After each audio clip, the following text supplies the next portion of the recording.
It is very good to see everyone. It's been a couple weeks since we've had a chance to learn together, so looking forward to seeing if you've all done your homework. Had a busy couple of weeks on yes. your vacation. it's been a working vacation, you might say, unfortunately, for sad reasons. But you do have homework, right? What's the homework that is every week? To read the Torah portion, right? That's weekly Torah. That's weekly work, and that begins. Just a quick Jewish ritual question: when does the obligation to begin the new week Torah portion begin? Saturday afternoon. Saturday afternoon. So as soon as we finish reading the formal recitation of the Torah on Shabbat morning, we have our nash and we relax. And for mincha, we are reading the next section. So we don't even wait for the next day. We don't even wait for the first day, Yom Rishon, Sunday, to begin that week's obligation of reading. We begin Saturday afternoon. So now you know what to do with your Saturday afternoons. And you thought it was just for napping. Okay, so this week we are now in the Torah portion of Chukat, the great Torah portion of the inexplicable. By inexplicable, I mean we talk about it a lot. But we don't expect to get a permanent and perfect answer. Commentators and sages have been working on different aspects of this for a few thousand years, and we do not have the definitive pamphlet to explain Chukat, and we never will. So don't feel bad if things are still up in the air by the time we're done. That just means we're joining the rest of Jewish tradition of being up in the air. But as long as we're flapping, we're flying. So, let's go ahead and begin. We're actually going to start with chapter 20 of Chukat. The first section of Chukat that's found in chapter 19 is the para aduma, is the red heifer, which is the ritual, the laws that are involved of taking a red cow and in the book of Numbers, thank you, not transferring, changing it, transmuting it, thank you. Taking a red cow, transmuting it into ashes, and then using those ashes to purify those who have come into contact with the dead, for ritual purity, which allows them for readmittance and reparticipation within the temple rituals. If that sounded confusing, yes. Chapter 19 is considered to be the least rational section of all of Torah. It is a section that King Solomon was said to have not been able to completely understand. So if he couldn't, I don't feel too bad that we can't. But we're going to move on to chapter 20 because there's another topic that often gets glossed over that I'd like to highlight. And you'll see why it gets glossed over as we begin. So chapter 20 in the English. I need a volunteer to help give me a break on reading. That just means you volunteer. It's in the English, honest. No, thanks. Starting with the Israelites? Exactly. We're always with the Israelites. The Israelites arrived in a body at the wilderness of Zin on the first new moon, and the people stayed at Kadesh. Mm-hmm. Miriam died there and was buried there. Okay. So what major event just happened? Miriam died, and she is the first to die of the Amram and Yocheved children, right? Who's Miriam again? We're going to work on that title. Do you identify other people always as she so and so sister? Yes. Right? So-and-so's mother. Or so and so's mother? Absolutely. Maybe, right? Was Miriam identified in this verse as so and so's sister? No. No. So let's try that again. Who was Miriam? Who was she? Not who was she related to. Who was she? What did she do? How's that? The one who saved the water. All right, we got the flamenco dancing gestures going here. So she was led the dance at the crossing of the sea. Miriam with her timbrel, as immortalized in song by Debbie Friedman. What's that? A good commercial, yes. Not that Debbie Friedman needs my promos. She's done an awful lot to promote by her own quality. But what else did Miriam do? Rescued Moses. Rescued her brother. Baby from the, well, I'm not gonna say it says from her brother. You could, no, it's okay. You can say she rescued her brother. So she rescued Moses, right? Moses was put into the Nile and the reeds near where the princess of Egypt would come down to bathe. And when Yocheved, Moses' mother, left, Miriam stayed behind to see what would happen, to see what would become of the situation. And lo and behold, the princess of Egypt comes down, she sees the basket, opens it up, and says, "Oh, look, there's a Hebrew baby." And she says, "What are we going to do with this?" And Miriam sort of pops up out of the reeds and says, "Well, you know, I happen to know a wet nurse who could look after this kid for you." And the princess says, "Good, bring him back to me when he's weaned." And so Miriam takes Moses and brings him back to his mother, who's now getting paid to take care of her own kid. That's a Yiddish hakaf. And in essence is the one who saves Moses and makes sure that not only is he found and taken care of, but that he also will have a connection to his people and to his own family. Miriam is also known for bleeding a little bit of lashon hara, a little bit of gossip about Moses and his relationship with his wife. We won't go into that in too much detail. What's the word for gossip again? Lashon hara, a wicked tongue. Lashon hara. Exactly. Lashon, right. Well, Lashon hara is sort of the Yiddish pronunciation.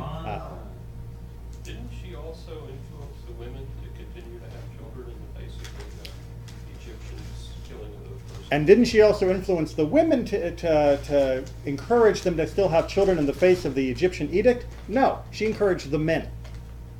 It was the men who gave up and said, well, what's the point of... The women to encourage the men.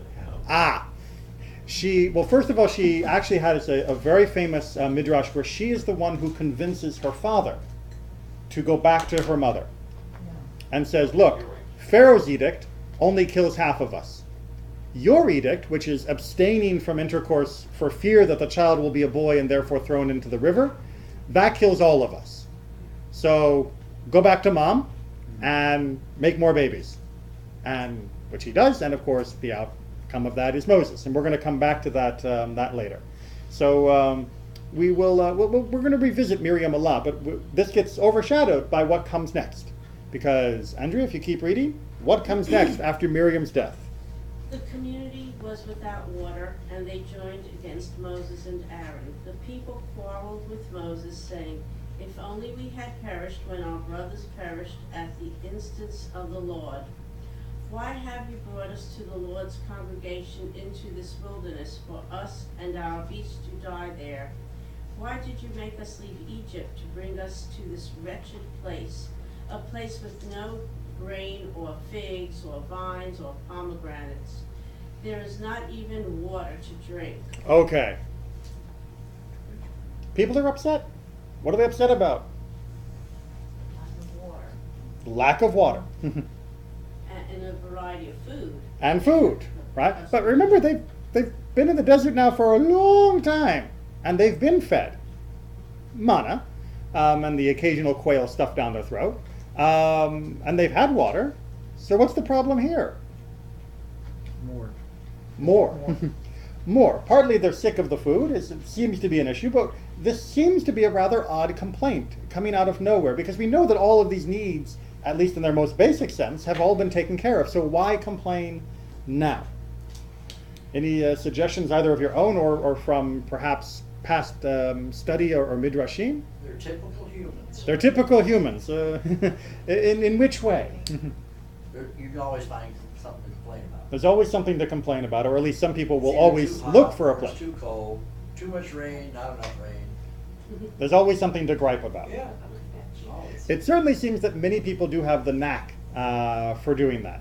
And we're going to look into why they might be complaining more at this particular moment. A hint, our tradition attaches it to what happened in the verse right before.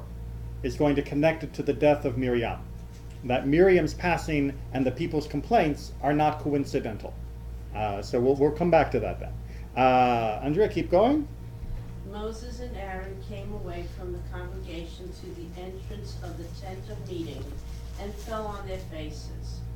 The presence of the Lord appeared to them, and the Lord spoke to Moses, saying, "You and your brother Aaron take the rod and assemble the community, and before their very eyes order the rock to yield its water. Thus you shall produce water for them from the rock and provide drink for the congregation and their beasts." All right, so what's the plan? To provide water. How? Speak to the rock. Okay, take your staff, go to the rock, and do what with the rock? Strike the rock? Speak the rock? Speak. What does it say? Order the rock. Order the rock. Order the rock, speak to the rock, both work, depending upon how you want to try and translate the word. So, those of you who did your homework and read ahead, what happens? Smack. He hits the rock. We get the rock being struck. And it's going to be uncomfortable. Andrea, take us through the awkward stage of the story. Moses took the rod from before the Lord, as he had commanded him. Moses and Aaron assembled a congregation in front of the rock, and he said to them, "Listen, you rebels, shall we get water for you out of this rock?" And Moses raised his hand and struck the rock twice with his rod. Out came copious water, and the community and their beasts drank. Great. Problem solved, right? No? What was... Oh, they got it, but he struck it twice. He struck it twice when he wasn't even told to strike it. Once. Conjugating English is fun. He wasn't told to strike it even once, and he struck it twice. Any other problems here? And it's different from the movie. It's different from the movie. Well, unfortunately, Moses had never seen the movie. No, but the Lord had. What's that? The Lord was the producer. The Lord was the producer, and I think C.C. B. DeMille is the one who got the credit, Right. and the That's one who it. got That's the one of box his other office names. receipts. Yeah. Big ones. Any other issues with what happened here that Bad might be bad attitude, right? Listen up, you rebels. No one else winced at that phrase? Is Moses Yeah. really supposed to be insulting the entire nation when helping them? And what about the semi-scoffing, rhetorical nature of his question? Shall we get water from this rock? I mean, did God tell him to scoff? Did God tell him to rebuke? Is this what he's supposed to be doing? Is this furthering what God wants to happen? He didn't like whining either. God didn't like whining either, or Moses didn't like the whining? We might say Moses was fed up, right? I mean, how long is he going to carry these people and carry their burden and their complaint and their vetching? How much could one man take? That's understandable. Especially just after his sister has died. But this is what in psychology they call transference. Yes. He's angry at the people and he takes it out on this rock. And he may even be more angry with the people than usual, because he's heard them complain plenty of times, because of his grief over his sister. So his grief goes to the people, and his anger with the people goes to the rock, and the water comes out, which should be a happy occasion, and yet God says, Andrea, when we keep reading, But the Lord said to Moses and Aaron, "Because you did not trust me enough to affirm all the house of Israel," he wailed Aaron 30. Oops, I think you skipped a page. Wait, where am I now? do you jump to the end of a book? 7. My sanctity in the sight of the Israelite people. Therefore you shall not lead this congregation into the land that I have given them. Those are the waters of Meribah, meaning that the Israelites quarreled with the Lord, through which he affirmed his sanctity. Okay, so this is the moment when we find out that Moses and Aaron, they're not going to make it. But way back in the beginning, when Moses first showed up, 80 years old, and is getting ready to leave, get out of Egypt, there's no reason for us, if we haven't read the whole book, to think that Moses is not going to finish his mission, that he's not going to take everybody to Israel and set up the new Israelite community there and be the leader in Israel for many, many happy years. But instead, there's the mess up with the spies, and so we get a 40-year delay, And then there's the incident with the rock, where even with that 40-year bonus, Moses could have potentially made it. God has now said, no, you're not. You're not going to make it. Nor Aaron. And Aaron will be dead by the end of this parasha. As you skipped ahead and saw, Aaron will be dead before this week's Torah portion is done. And then it'll be just up to Moses to finish out his service and to appoint Joshua, and then he dies. But what about Miriam? Okay? Because it's very easy to have lost sight entirely of the person who began this chain of events, or the death of whom began this chain of events. And so I want to go back and try and look at the person of Miriam in a little bit more detail, because I feel that she often gets short shrift, and it's often seems as though people have tried to build her up as though our tradition has ignored her, but it wasn't our tradition that ignored her. It was the people who were living our tradition that ignored her. Our tradition actually has a lot to say about Miriam. I've chosen only a few selections. So hopefully you'll take more time to read that Miriam was not ignored by our ancestors. She was only ignored by people who ignored what our ancestors told them. If you can follow that chain. You know, I was just thinking, on a commentary I read about Korach last week, Mhm. it was saying that Korach might have gotten the courage to come up against Moses because Miriam challenged Moses. Mm. Miriam, the exalted Right. Miriam, can challenge Moses. Well, then maybe I can too. Almost. Then here, Miriam dies and Moses is mourning Miriam. It's almost like that's caused him now to sin too. The chink in the armor, everything begins to fall apart. Very much, he's been holding it together really, really well for all of this time, and now it begins to unravel. It is tragic, but let's see what Miriam actually meant in the scope of Torah and in the eyes of our sages. May I ask something though? Of course. Miriam. Mm-hmm. Can you explain anything more right now about this word? And I forget. Meriva means to strive or struggle or quarrel. Okay. So that's why they're translating it as the waters of Meriva are the waters of quarrelsomeness, the waters of striving. So it's not a verb. It's a gerund. It is a gerund. Yes. Structure. Yes. Okay.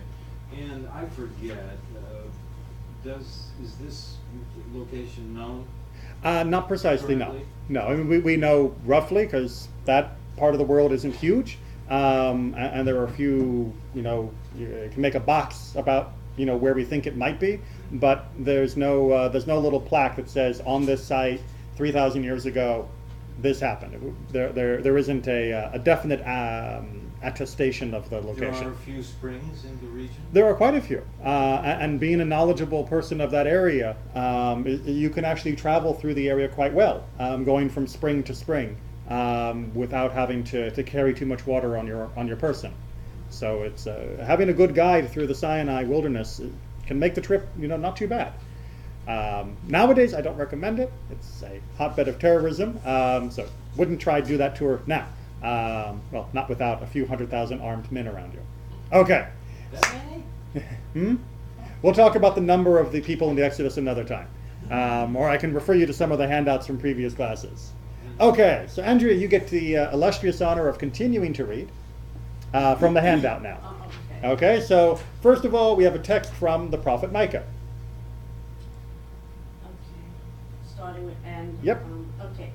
And on the vine there was. Oh, one line above. Oh, and I sent before you Moses, Aaron, and Miriam. All right, so even though Moses and Aaron are the two most common proper names throughout the entire Torah, because God is talking to Moses a lot, and God talks to Moses and Aaron an awful lot, and Miriam gets all of about 6 or 7 verses, some of which he isn't even named.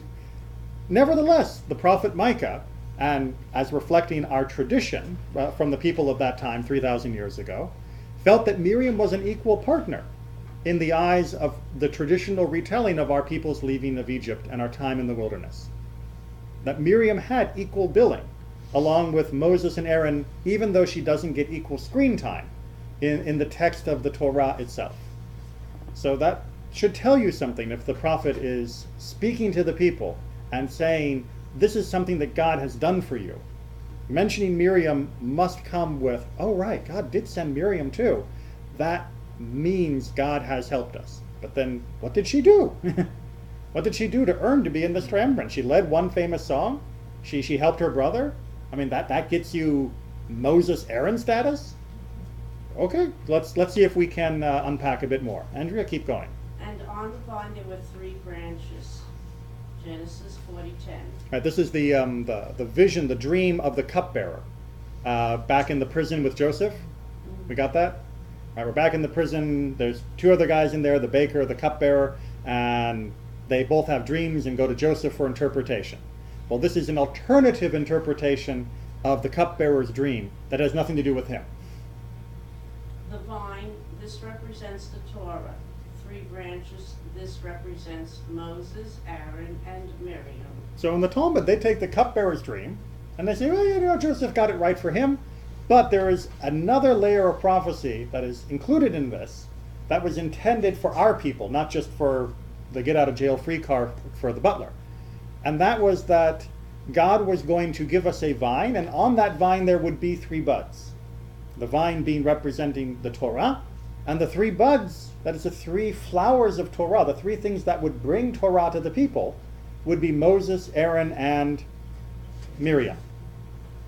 Right? She's not the forgotten sister in our tradition. She was not ignored. She was considered to be an equal part of bringing Torah to our people and helping us leave the land of Egypt. Okay, onward. They reached the Wadi Eshcol, and there they cut down a branch with a single cluster of grapes. It had to be borne on a carrying frame by 2 of them, and some pomegranates and figs. All right, so in Shlach Lecha a few weeks ago, we read about the Meraglim, the spies. And they went up into the land of Israel, and they brought back some goodies, as listed here. And everyone said,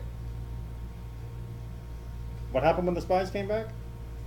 Oh no, we can't attack them. Oh no, they're too strong. We can't attack them. Looks like a nice place to live, but we can't do it.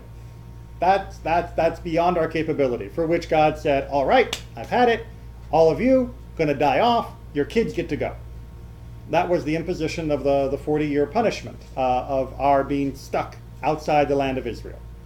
Right? So far, so good. Why are we repeating that here?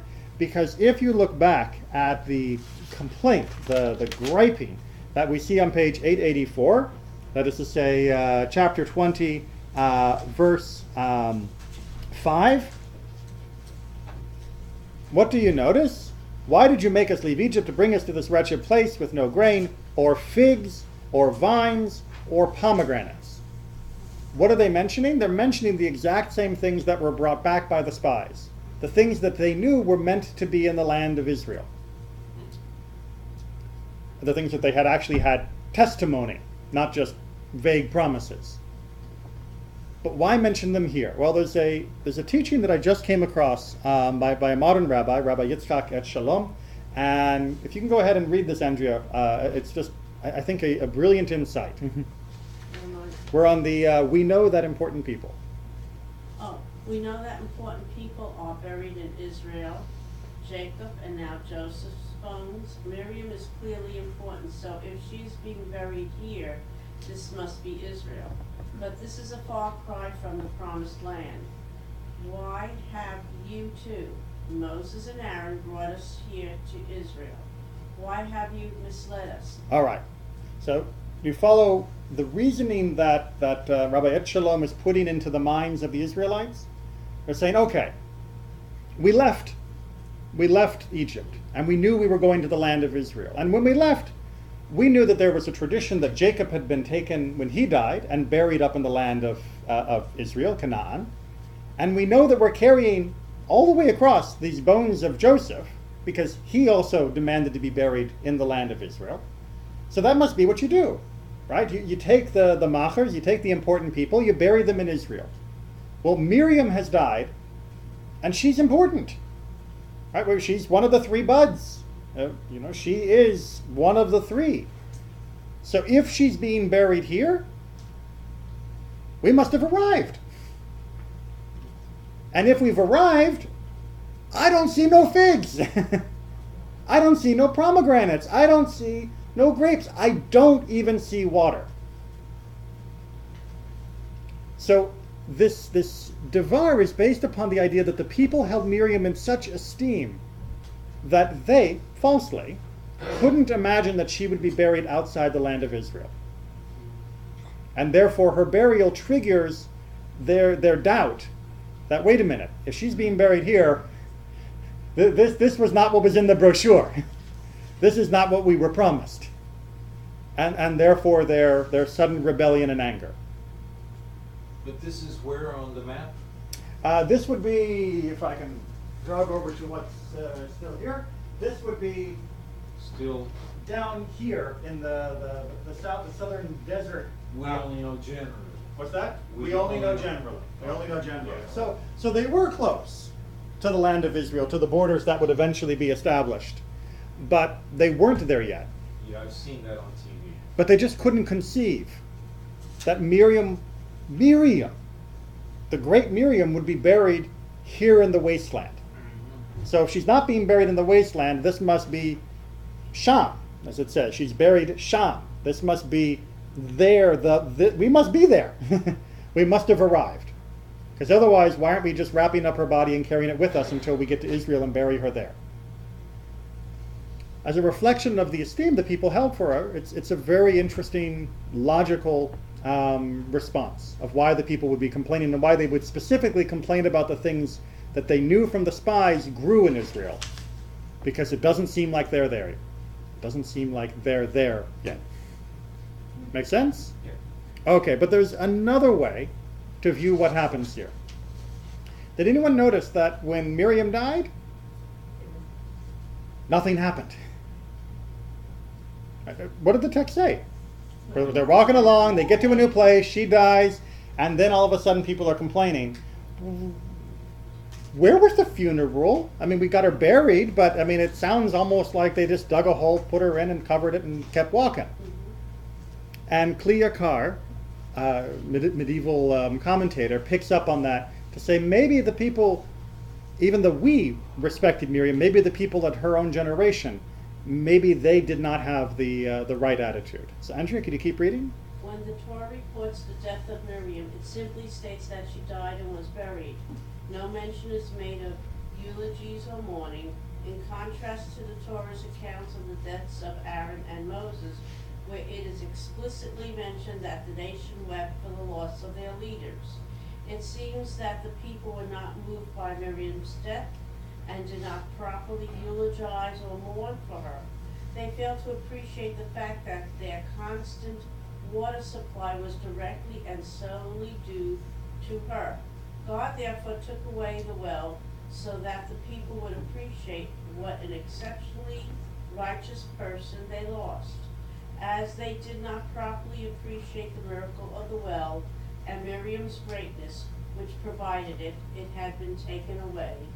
Okay, so the Kliyakar is saying, why is this all happening after the death of Miriam? Because nothing else happened after the death of Miriam.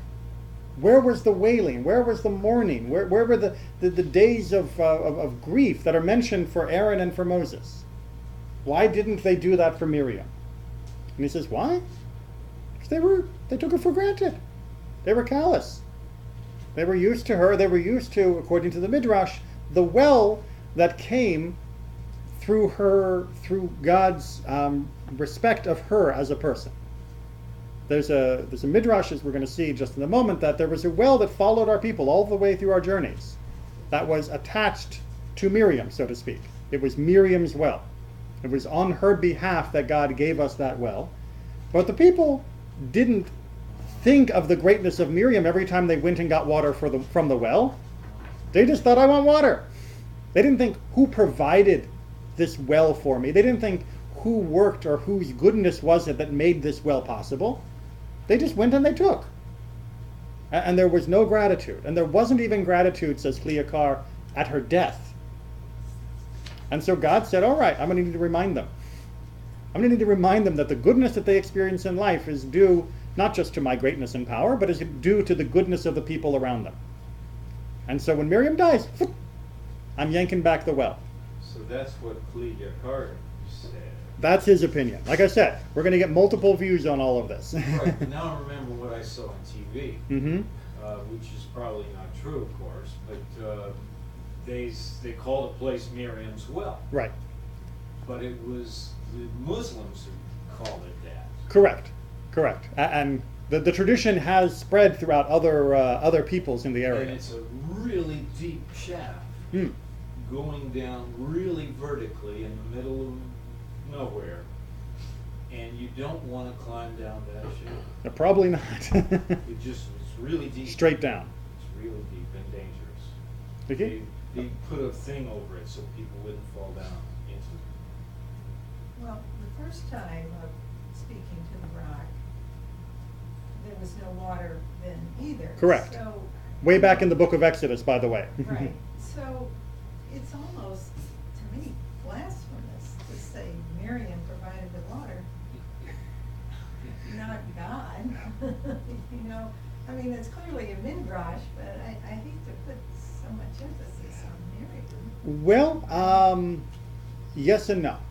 So you're absolutely right, and indeed, many of the commentators who dissect this whole incident point to one of the underlying flaws of the people's attitude, and even Moses and Aaron's response, is that they seem to be focusing on the human agents. So, for example, when you read in their complaints in chapter 20, verse 2 and down, they say, if only we had died, why have you brought us here? Right? They're not saying, why did God bring us here? They're saying, why did you do it? And throughout, the people seem to make the mistake of thinking that it is Moses and Aaron and perhaps Miriam that are providing for them, that are leading them, that are doing things, rather than recognizing that they are the agents of God. And even Moses himself says, listen, you rebels, shall we get water from this well? He doesn't say, will God bring water? He says, will we? Perhaps referring to himself and Aaron, you know, saying, we'll do it one more time. Well, you never did it. It was always God. You just happened to be the window dressing. But there is another side. So although there is a definite theological pitfall of believing that the agents that are doing what God needs are the people we should be thanking instead of God, there is also the flaw of ignoring the people that are doing what God needs to be done, and only focusing on God or not focusing on thanking anything, and taking everything for granted. You know, the way that someone might feel that, you know, I don't need to thank the police officers, I don't need to thank soldiers, because, you know, my country is safe just because my country is safe, not because there are people working to make it happen. And that's a very common attitude. We ignore those that work to make our good society a good society, until it perhaps directly and often painfully affects any one of us. And Chukat is, I think, trying to remind us of that side of the lesson, that there are people that we benefit from for having them in our community, and we often forget it. We enjoy the benefits, and we may even appreciate the benefit, but we don't connect that benefit to the person on whose behalf it's occurring. That's a good parallel analogy, because I've learned from experience it's more effective to thank a police officer, not simply and directly personally, but to thank him and thank our governmental system, Mm-hmm. which makes sure that you do your job, sir. Well, as it says in the Talmud, thank God for the government, and they meant any government, for without it, people would eat each other alive. But moving on from that, yes. Moses' attitude at the point they struck that rock. Yes. Shall we do this? I feel like, isn't that the exact reason that God withdrew from him the rewards of all of his effort? Because at that point, he lost sight of his God. It's certainly a reason that is used by many commentators. But I would hesitate to use the word exact, only because there is so much disagreement. So there are those that say it was the striking rather than the words. There were those that say it was because he insulted the people that he could no longer lead. That a leader can't lead people that he doesn't love. That it's simply wrong for you to continue to lead if you don't love the people anymore, if you're willing to treat them and talk to them this way. So it may have been a theological slip, it may have been the attitudinal slip, it may have been simply that he allowed his emotions to overtake him, not realizing that when you are the leader in a situation like this, you don't get that luxury. There are numerous different problems that may be happening here, any one of which, we can argue, might have been where we would hang the punishment that you're not going to the land of Israel. Well, Moses' anger was forgivable, understandable, forgivable, his anguish at losing his sister. Mm-hmm. But losing sight that God was the source, that's enough. It's a good debate. It's a good debate. God will forgive us for our mistakes towards God. Will other people forgive us our mistakes towards them if we're the leader? So the relationship between God and Moses would be much more easily repairable than the relationship between Moses and the people after having insulted them so deeply. So it is something we could debate. Well, we have debated as a nation for a few thousand years of which was the greater sin, insulting God or insulting the people, and which was the more unforgivable, to use that term. Okay, but let's get back to Miriam. Onwards, Andrea. You didn't know you were signing up for life with this, did you? Now you know why no one else raised their hands. Okay. 3 good providers arose for Israel, and these they are. And these are they. It's that And clunky, these are they. clunky Oh. translation. I'm sorry. Thank you. Moses, Aaron, and Miriam. Through good gifts were given through them, and Through them, or okay, sorry, yeah. And these they are: the well, the cloud, and manna. The well was on account of the grace owning to Miriam, the cloud Aaron, and manna Moses. All right, so just pause real quickly to make sure we understand what's being said here. Would God have not provided for our people if Moses, Aaron, and Miriam had been around? Of course God was going to provide for our people. But the providence that God showed through the manna, the cloud, and the well was attached in order to honor these 3 amazing individuals. And that's something that is, I know, sometimes hard to untangle in our mind, because we're not worshiping Moses, Miriam, and Aaron for what they did. They aren't considered to be objects of worship or devotion for having been as great as they were. But nevertheless, we experienced goodness through their merit, through their honor. And that's something that we should appreciate. But as we're going to see, it wasn't wholly dependent because it does ultimately lead back to God. So if you keep reading, you'll see what I mean. When Miriam died, the well departed, and Miriam died there, followed by, and there was no water for the congregation, but it returned by reason of the grace owing to the 2 survivors. Meaning Aaron and Moses. So in order to show that the well was attached to Miriam's goodness, God did cancel the well temporarily. And then he returned it because the people still needed water, and Moses and Aaron were still around. So it wasn't as though without Miriam we wouldn't have had water. But while she was alive, the water was associated with her. That makes sense? Yeah. Little?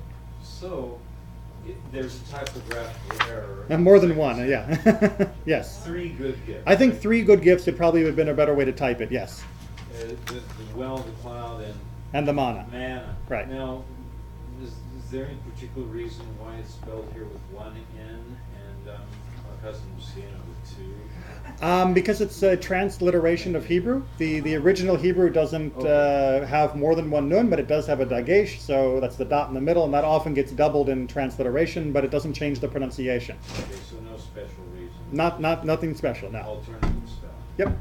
Just like ask 3 Jews how to spell the word Hanukkah. In English, I mean. In Hebrew, there's only 1 spelling. In English, we can be here all day. All right, turn the page and keep reading. There's more for me. Okay. There's more. David also came forth from Miriam, for it is written, and Azubah died, and Caleb took him to Ephrath, who bore him Hur. And it is written, now David was the son of that Ephratite. So according to the Midrash and the Talmud in Masechet Sota, Miriam and Azubah are the same person.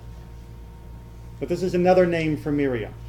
And that Caleb, who was one of the good spies, he married Miriam. And together they had kids. That Miriam was single up to this point, and then she married Caleb, and then with Caleb they had these children, and then from these children eventually would come the line of David. What's the purpose in doing that all of a sudden? Except to make things more confusing than they are. Well, that's always a reason alone, but enough. You mean the two names? or- The name, Yeah. changing the name from Miriam. So the Talmud, and I didn't include it because it's a lengthy section, goes through a number of different alternative names for Miriam. Why? Well, there's a couple reasons. One, because a lot of these people are unknown, and therefore associating them with Miriam helps tie the story together. But I think more poignantly, the rabbis were concerned that we knew the line of Moses. We knew the line of Aaron. But we knew nothing of Miriam's family. What happened after she passed? What happened? Where did her line go? And so they wanted to try and see if they could read with the clues of the text what had happened through her line. And the fact that names change from time to time is nothing unusual in the biblical literature. I mean, Jacob went to Israel, Avram went to Avraham, and so on. So the fact that a name might have been changed, or that numerous names might be used for one person, just look at Moses' father-in-law, is not surprising. It's just less commonly expressed around Miriam, and so it seems surprising when we first come across it. And isn't it also kind of a jump in time? Well, certainly not. I mean, Caleb was definitely alive. Caleb was definitely alive at the time that Miriam was alive, because he was one of the spies who went with Joshua. But Caleb does seem to have a rather long life, which is why he's still alive in the settlement of the land.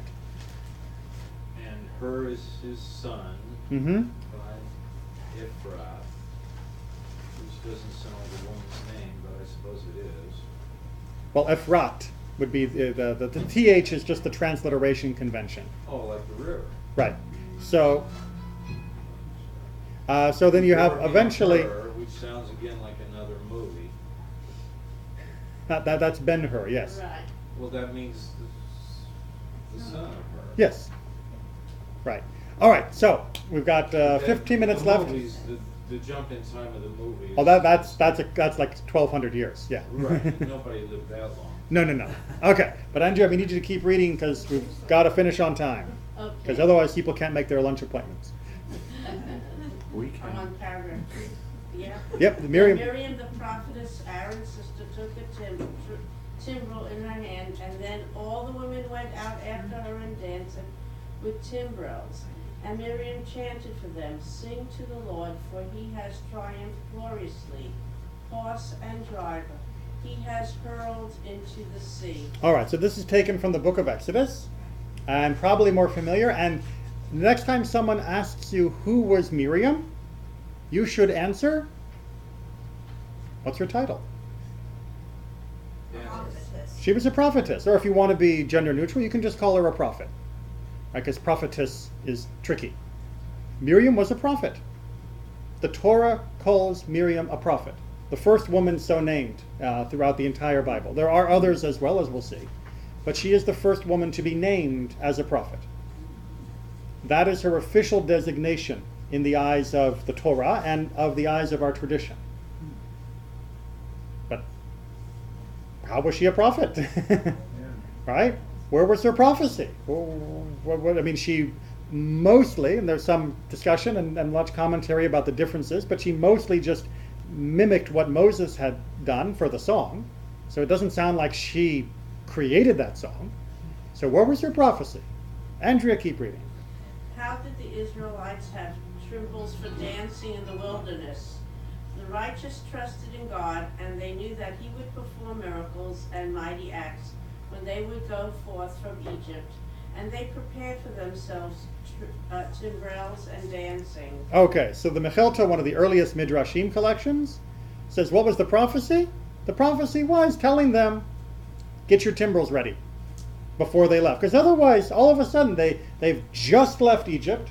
They're just on the other side of the sea. Who packs a timbrel? Right? You're fleeing for your lives after the Exodus? Who packs the tambourines? Who packs the dancing shoes? Timbrel is really small.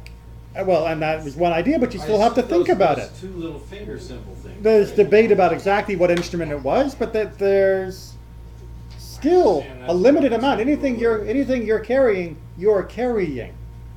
Who thinks to bring a little bit of an instrument? And so the one midrash says that was where her prophecy came in, that she saw that there would be need, and therefore told the women, pack, bring something to dance with, which is why the men don't have it, but the women do, because they listen to her prophecy. Yeah, but they're in airports. They got planes to help them. Okay, Andrea, but there's another alternative for the prophecy.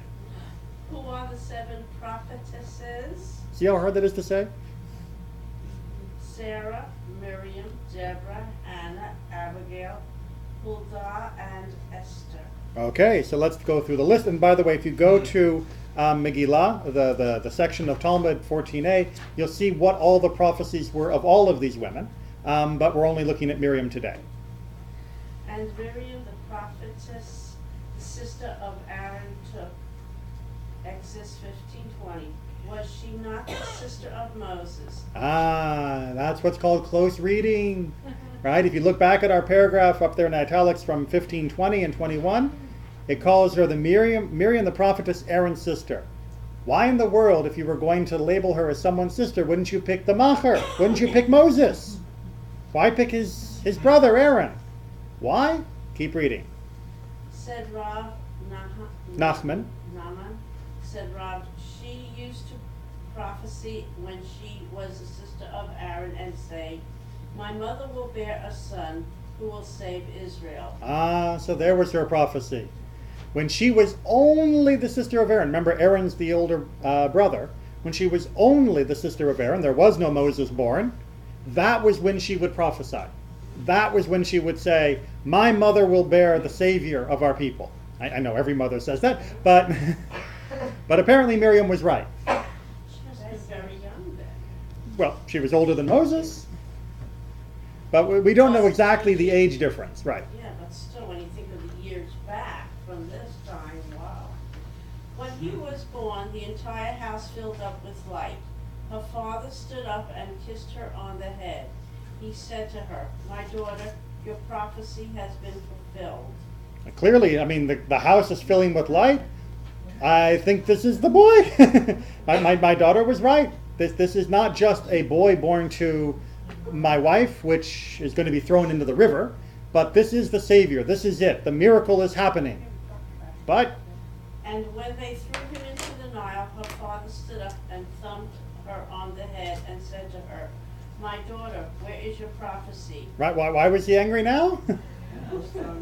Yeah, what kind of prophecy is it? It's like, a few months later, and he's being thrown in the river. Well, I thought he was the Savior. How can he be the Savior if he's dead? Well, we know the rest of the story. Remember, we have a little patience for Amram, for Moses' father. He didn't know how the story would turn out. He just knew that all the other boys put in the river didn't come out again. So we have to have a little patience. He still shouldn't have hit his daughter, but we have to have a little patience with him.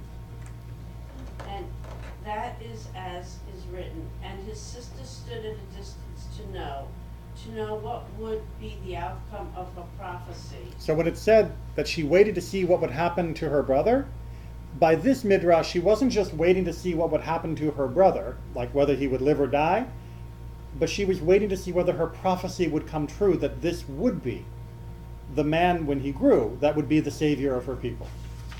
That she was looking not just at her brother, but was looking at the destiny of her people and wondering whether this would be it. And so she waited. Even though her mother had left, she waited to see what would happen. Because it was her prophecy on the line, and she knew that a savior would come, and she believed this would be it.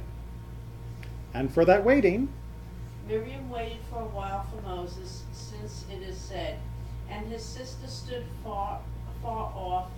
Therefore Israel waited on her 7 days in the wilderness, since it is said, and the people did not travel on until Miriam was brought in again. So after the incident with Miriam's gossip about Moses, she is afflicted with tzara'at, the skin affliction, and she has to wait 7 days before she can come back into the camp.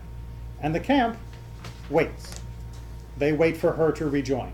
And the Talmud is saying that because she waited for her brother, because she waited to see what would happen, they waited for her. It's what's known as midah keneged midah, measure against measure. As you do, so will happen to you, for both good and for bad, in different ways, and not always in a one-to-one relationship, but that there is a connection between our behavior and the circumstances that will follow us. So what do we think of Miriam? More than just Moses' sister? Maybe? Right? So who was Moses? Who was Moses? Don't say Miriam's sister. Miriam's brother. Thank you. Who was Moses? What did he do? What would you, if you were going to ask, someone asked you, who was Moses? He's a prophet. He was a prophet who Led the people of Israel. led the people out of Egypt Out of Egypt. to the very border of the promised land, exactly, and who helped bring Torah to our people. Who was Aaron? He was the high priest, right, who instituted and began the sacrificial service that would form the beginning of our connection and relationship to God on an individual, personal basis. Who was Miriam? Prophet. She was a prophet or prophetess, if depending upon your gender neutrality and language. The one who saw the salvation of her people, the one whose goodness brought them sustenance and support and joy throughout their entire journey through the wilderness. Right? That's who they were. They weren't just related to each other. So they were the three musketeers. They were the three It musketeers. took three to do the deal. To Absolutely. Do the job. Absolutely. To create a nation And, in the desert. and all three of them should With be the reflected stress. to us even still. We shouldn't only focus on the Moses side of our deliverance. We shouldn't only focus on the Aaron side, and we shouldn't only focus on the Miriam side. For those of you that came for Shavuot, Kathy Swerdlow did a teaching about Miriam and Moses, about her brother and sister, and the different ways each contributed to our people. It was a beautiful poem that she then interpreted and explained. If you don't have a copy, we're going to put it up on the website soon, along with the other material from Shavuot. But it's important to remember that Miriam wasn't an afterthought of the narrator. And she wasn't an afterthought in the minds of our ancestors and of our sages and of our teachers. I know that there are many who feel that women have been given short shrift. And certainly, if you're counting words, Miriam doesn't get the same screen time that Moses and Aaron get. But if you're counting the impact on our traditions, Miriam is up there. She's in the mouths of our prophets, just as she was a prophetess herself, and she should be in our hearts as part of what it means to be Jewish. Okay, thank you very much. Make sure you do your homework next week.